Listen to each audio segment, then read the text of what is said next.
As Americans are still waiting for the results in some congressional races across the country, hundreds of thousands of Brazilians are still protesting their election results. Brazilians protested outside a regional military facility in Rio de Janeiro this week.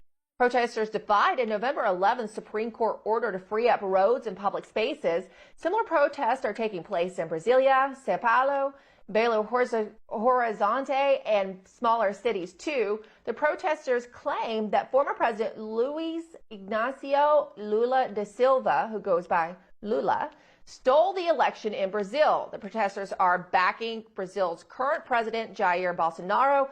Bolsonaro has repeatedly questioned the reliability of electronic voting machines. Lula's victory was only by a slim margin of 0.9%.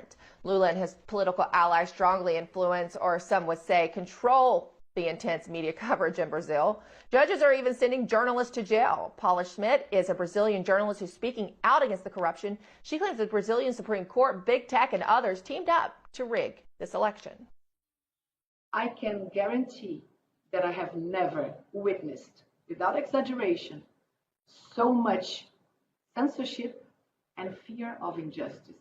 I have lived in 13 countries, a few of them dictatorships or monarchies, and I have never witnessed such a fast and progressive erosion of democracy and so many attacks on freedom.